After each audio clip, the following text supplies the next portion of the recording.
તો આગળ આપણે વાત કરીએ આણંદની, તો આણંદ જિલ્લાના નિત્ય સહાયક માતા મરિયમ દેવાલય ચાવડાપુરા જીટોડિયા ખાતે મુખ્ય સભા પુરોહિત ફાધર જગદીશ મુકવાનના માર્ગદર્શન હેઠળ ઈસ્ટર સન્ડે એટલે કે પાસ્ખા અને પર્વની ઉજવણી ધામધૂમપૂર્વક કરવામાં આવી હતી.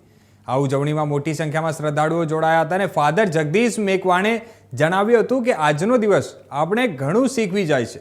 પ્રભુ ઈસુનું મૃત્યુ ઉપર વિજય એટલે માનવ જાતિની પાપમાંથી મુક્તિ.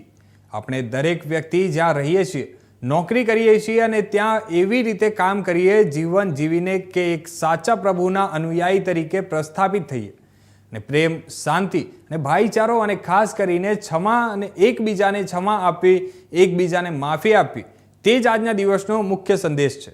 અને સજીવન થયેલા પ્રભુ ઈસુ ખ્રિસ્ત અને આપણને સૌને પ્રેમનો માર્ગ બતાવે છે. આપણે બધા એકબીજા ઉપર પ્રેમ રાખીને અને પ્રભુમય શાંતિમય જીવન જીવીએ અને તેવી શુભેચ્છાઓ પાઠવી હતી.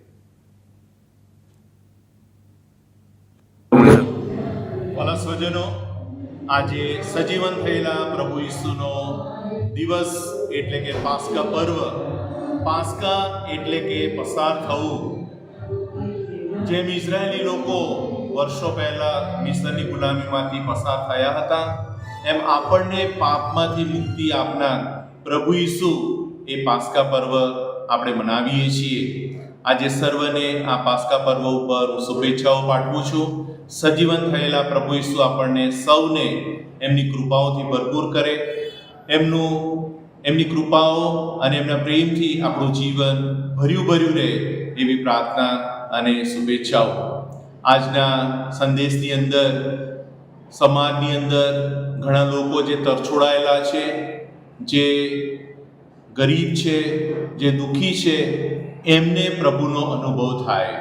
સજીવન થયેલા પ્રભુ ઈસુ હંમેશા એમને સાચવી રાખે અને આપણે પણ આપણા એક સાચા ભાઈ તરીકે પડોશી ધર્મ નિભાવીને હંમેશા આપણા જીવનની અંદર આપણે આગળ વધીએ એવી કૃપા સાથે વિરમું છું. ફરી એક વખત તમને બધાને હેપી ઈસ્ટર.